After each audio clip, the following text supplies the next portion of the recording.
Okay? That which is born of the flesh is flesh, in verse 6. That which is born of the Spirit is spirit. In other words, he adds more. You with water, go back to that verse in 4 again. He said, it's born of water and the Spirit. By the way, that word in there is probably better translated as even, not end. Born of water, even the Spirit.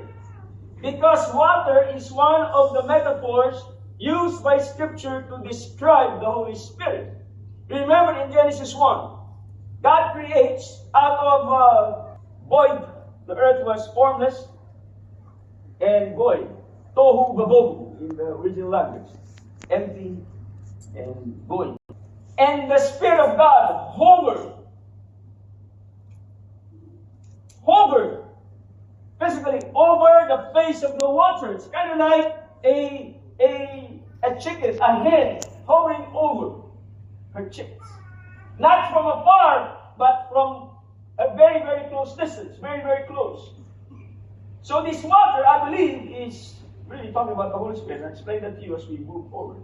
So that which is born of the flesh is flesh. Said Nicodemus, you're thinking flesh. You're thinking physical. Okay, you're thinking mother's womb. I'm talking about the Spirit's womb here. What is born of Spirit is Spirit. Do not marvel, or do not be confused. And I say to you, you must be born again. And he explains further. Uses the wind, another metaphor for the Holy Spirit. You remember when the Holy Spirit came in Acts chapter 2. The Holy Spirit came and there was a mighty wind. And the word in Hebrew is ruach. Say that with me, ruach. Like your phlegm is coming out.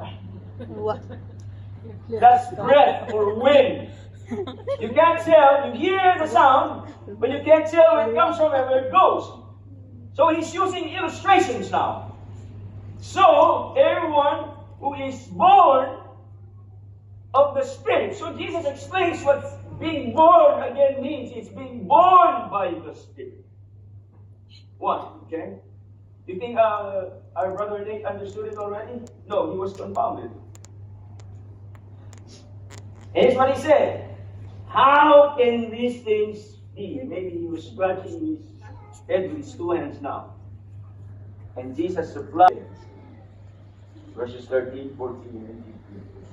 No one has ascended to heaven, but he came from heaven, referring to himself, the Son of Man, who is in heaven, because he came down.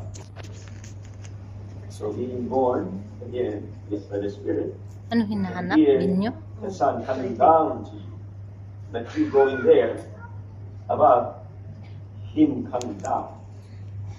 And he uses an even more practical and biblical illustration because Nicodemus was a Pharisee and he was well versed with the Old Testament, the Hebrew Bible. And of course, one of the greatest personalities in the Old Testament, or the Hebrew Bible, next to Abraham was Moses. And so Jesus said, as Moses, remember Nicodemus, that story? When Israel was rebelling against God and complaining about their life in the wilderness. Remember, God sent poisonous snakes and started to bite people, and some of them start dying. And they call out to God, and God says to Moses, you build you made a snake out of a bronze snake and put it up on a post and lift it up. Anyone who looks at that snake, they will be saved. And Jesus picks up that clear illustration about him being lifted up. And as Moses lifted up the serpent in the wilderness, even so the Son of Man must be lifted up. Here's what Jesus is saying. He was now directing Nicodemus to the eventuality of him hanging on that cross. There's no word cross here. If you read between the lines, that's what Jesus is talking to. This was the very first time that Jesus was confronted with the cross of Jesus, prophetically. That whoever believes in him, believes. So, he is equating the look of trust of those Israelites to that bronze slave to believe. Whoever whoever believes in him should not perish, but have eternal life. And he will explain that later as we move forward, okay? That's so cool, isn't it? So that's why I say Jesus will meet our curiosity by giving us answers through his word about himself with spiritual clarity. So if you are a real seeker, Jesus will reveal himself to you little by little. Unti-unti, as we say in our vernacular. Yabash, as my third friends would say. This is important because there are people who want to believe in Jesus because their faith goals have been answered, because they've been promoted, because they've seen all his blessings. Let's be warned. It is Jesus and his blessings that we believe in. Because if you only believe in blessings, you'll be like these people in chapter 3. And Jesus knows every heart. You cannot be a faith believer in the face of Jesus. He knows. He knows what's in. Remember? These guys were wanting to believe in him. It's a crowd, it's a lot of people. But Jesus didn't believe in them. This guy, he was curious. He wanted to spend time with him. By the way, Nicodemus came, some Bible teachers would say that maybe he was embarrassed or ashamed because people might think, he was a teacher. And Jesus was being persecuted by his friends and by his fellow leaders in the Jewish Sanhedrin, 70 people, elders, including Nicodemus. They all didn't like him. They opposed Jesus, but he came. I don't think he was ashamed or embarrassed. This is just my viewpoint. I think Jesus was very busy in the morning, the daytime, and Jesus had more time in the evening. And maybe this guy Nicodemus was very busy also the day. So. Anyway, the point is, his curiosity was amazing. And then he moved to becoming a closet believer. Now, this is the first time I'm using that term here, okay? Closet believer. What do I mean by that? If you look at chapter 7, verses 50 to 52, this is the second time that John, the writer of this gospel, brings up Nicodemus. This is like Nicodemus' second act. First act, chapter 3. If it were a stage play, there were 3 acts here of Nicodemus. First act, 3. Second act is chapter 7. Nicodemus, who came to Jesus by night, okay, John reminds you of Nicodemus back in chapter 3. Does our Lord judge a man before he hears him and knows what he's doing? They answered and said to him, Are you also from Galilee? Search and look, for no prophet has arisen out of Galilee. Now, why did these people, these were the Pharisees, they sent, if you read chapter 7, they actually sent people to arrest Jesus, because Jesus was now creating so much chaos in their mind. All right? And he was claiming to be coming from God and so forth, and they didn't like it. Okay? But those guys that they sent to arrest Jesus came back and said, hey, many people are believing him. He's not too popular. If you go back to to verses 37 to 39, this is the background. On the last day of that great day of the feast, this was the Feast of the Tabernacles, that I think lasted for 7 days. And on the 7th or 8th day, the priest would actually get water from the pool of Siloam. I'm going to be to Israel, to the pool of Siloam. And he would fetch water there, and he would pour that water into the altar. Because they were doing a prophetic act of what the Old Testament has said. And Jesus cried in a loud voice, just if anyone thirsts, can you imagine thousands of people gathering there, the last feast of the Feast of Tabernacles, he stands there and he shouts at the top of his lungs, if anyone thirsts, let him come to me and drink. He who believes in me, as the scripture has said, out of his heart will flow rivers of living water. Remember that water being born of water? That chapter 3. But this is spoke concerning the Spirit, Ruach, the wind that Jesus was explaining to Nicodemus, the water that he was talking about. Why? Because Jesus was referring to an Old Testament prophecy in Ezekiel chapter 47, verses 7 and 9. Here's what it reads. When I returned, here Ezekiel saw a vision of a river flowing from the temple along the the river, remember that word river, were many trees on the one side and the other. Then he said to me, this water flows toward the eastern region, goes down into the valley, and into the sea. When it reaches the sea, its waters are healed. What happened to those who were bitten by the snake? They were healed. It shall be that every living thing that moves, wherever the rivers go, will what? For they will be healed, and everything will live.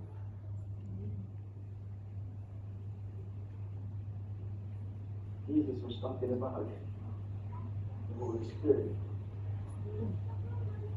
Jesus was talking about the fulfillment of that prophecy, that water, that living water.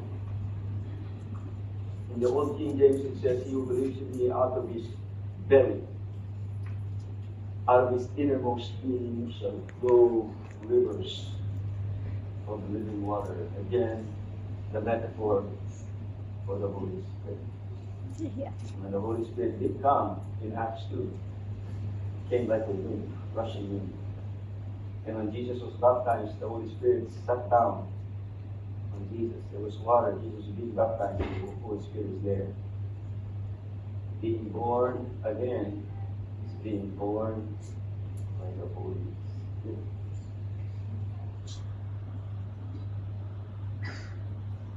But if you go back to chapter 7, verses 50, let's go back there. In this one here, Nicodemus begins to defend Jesus because they said to him, are you now one with him? Are you also from Galilee? Have you not read the scriptures, our scriptures, that no prophet is ever born in the north? Because Galilee is the north. Every prophet, according to them, had to be born in the south because they had to come from the village of David or something like that. They didn't know that Jesus was from the south. They didn't know Jesus was from Abu Dhabi. Not from Al-Qaeda. They didn't know. They thought they knew. But Nicodemus did. He knew that Jesus was born. He was the Messiah. And here, he started to embrace Jesus. But he couldn't do it publicly yet. That's why he was a closer believer. So that I say this statement, let's go back to that slide now. We may start as believers in Christ. As our faith grows, it will eventually become a faith. You probably don't know that some of the people you're praying for, like your mother, your father, your sister, your brother, your uncle, probably they are already close-set believers. Not you. For some more testimonies of Christ-like attitude, then maybe they'll come to your small group. Maybe they'll come to your service. How many of you have started as close-set believers? No one? Only me. I got saved in 75. Many of you were not born then. I was a 17-year-old boy. In those days, there were very little of us. And we were despised by the neighbors because they said we went against the order. And I had a little Bible. Do you remember the Gideon Bible?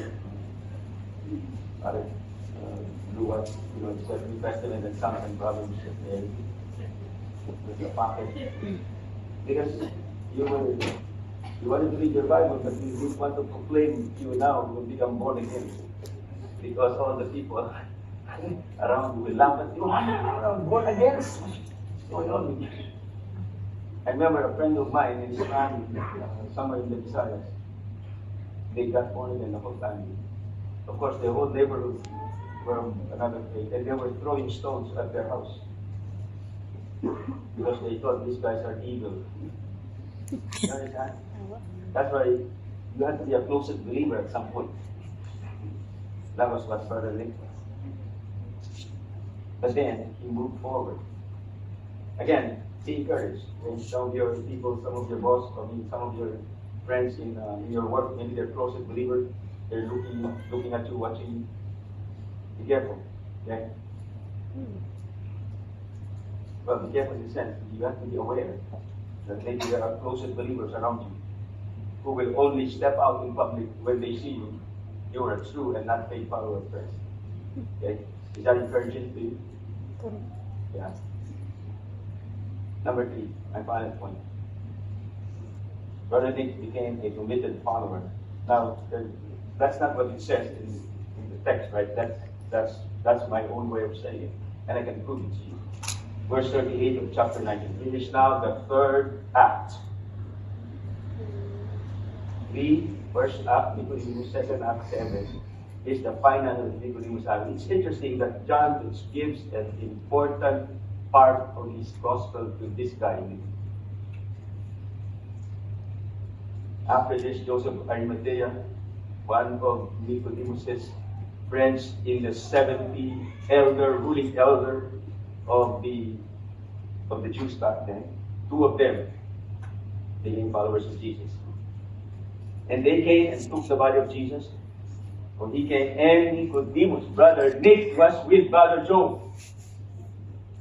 Both of them. And I think they had other company. And this was so public, guys, because Jesus was crucified in a public, very public place, so much so that Pilate wrote something on top of Jesus' head. In Greek. Ixus Nazarenus Rex Theodorus. Jesus of Nazareth, King of the Jews. In 3 languages: Hebrew, Italian, Roman, and Greek. Why? Ask me why. Thank you. John 3:6 said, "For God so loved us," because those were the known world languages, so that everybody could see that Jesus did not just die for his fellow Jews; he died for everyone. That was a prophetic kind of way of saying Jesus is really for the world. And Nicodemus, who at first came to Jesus by night, again, John keeps repeating it, as he brings up Nicodemus, he said, by the way, I talked to you about him in chapter 2. Also came bringing a mixture of myrrh and aloes, about 100 pounds. That's heavy. That's more heavy than me. How many pounds do I have? And they took the body of Jesus and bound it in strips of linen with the spices, as the custom of the Jews is to bear. This is so public, and if you were one of the disciples of Jesus, where were you? You ran away because you didn't want to be identified with what the Romans and the Jews called, branded, accused as a criminal. Nobody wanted to be associated with a criminal, not even Peter, not even Philip, not Thomas, not any one of them. That's what I think. That's Philip. Brother Joe, that's Philip. Joseph of Arimathea, we're going to be talking about him, I think, in the 5th week. And Nicodemus, did he care? He was no closet believer anymore. He risked his life, risked his reputation. Remember, he was still a member of the ruling body of elders. There were 70 of them, and 68 of those guys were the ones who put Jesus on the cross. Only 2 did not agree. I think when they met, 2 of them were absent. Because it was a unanimous decision of the Sanhedrin, the 70-member Sanhedrin, to put Jesus on that cross. The 2 did not agree. Brother Joe and Brother Nick. Very public. And they spent, can you imagine how much? 100 pounds of mixture of myrrh and aloes. These were expensive. They were willing to risk not just their lives, but their possession. And Joseph had a private tomb. He had his own cemetery of some sort. And only rich people could afford such.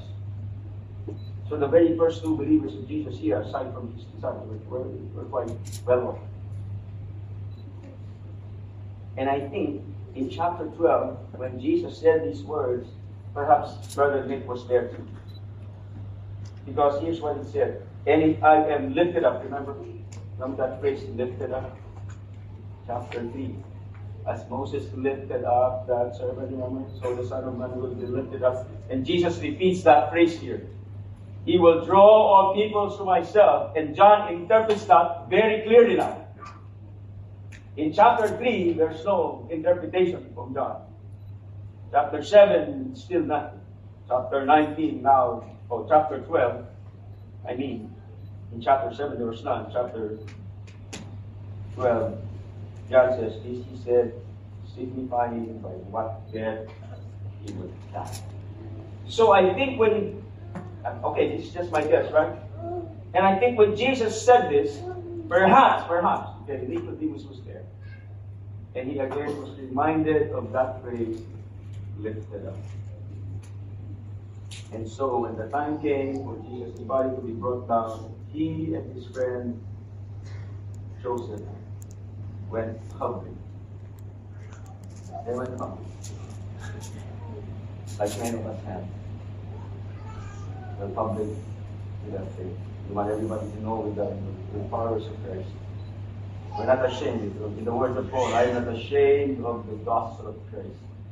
The power of God unto salvation. And I think Nicodemus understood what eternal life was, because he or she what eternal life really means. In John 17:3, Jesus said, part of his prayer, and this is what? What is eternal life? That they may know you and the only true God and Jesus Christ whom you have sent.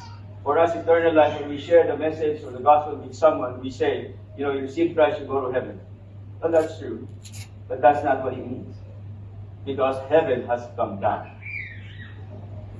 Eternal life, remember, Jesus said, you believe in me, out of his own being, out of his own body, out of his own innermost being, shall flow rivers of living water. And he was talking about the Holy Spirit. Here he's talking about the Father and the Son. In other words, eternal life is you being the home of the Triune God. Father, Son, Holy Spirit become alive in you. That is heaven. You don't go to heaven in a sense. Heaven has come down to you. Remember the prayer of Jesus that he taught his disciples? You pray this way. Father, hallowed be thy name. Your kingdom come. Your will be done on earth as it is in heaven. Let your kingdom be here. Heaven was brought by Jesus. Remember, he who came from heaven brought you. And eternal life is Jesus.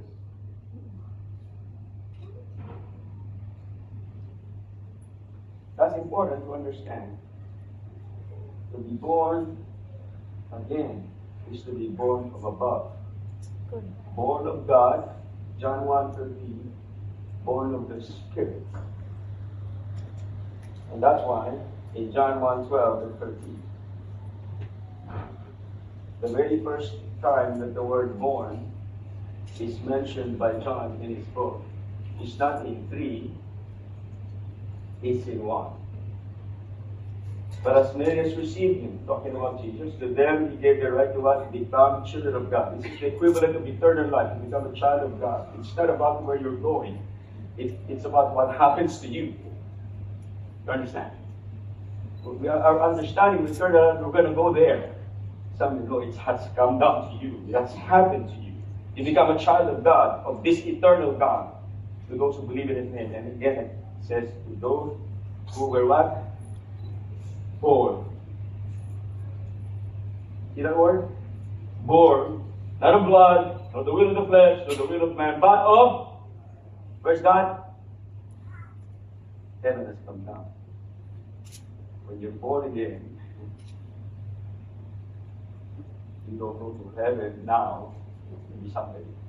Heaven has come down to you in the form of the presence of the Father, the Son, and the Holy Spirit. And that's why in chapter 19, verses 17 to 16, when Nicodemus, remember this was chapter 19 now, he was there, and Jesus was bearing his cross and went to a place called the place was called, which is in Hebrew, Golgotha. There they crucified him. Two others with him on either side, and Jesus in the center. I think Brother Luke was there. Because remember, they were the ones who brought his body down. He was a public witness to the public shaming, public crucifixion of the guy he met one night in chapter 3 and told him about the cross and eventually transformed his life. So when we have a personal truth encounter with the cross of Christ, it will change us to become committed followers of Him.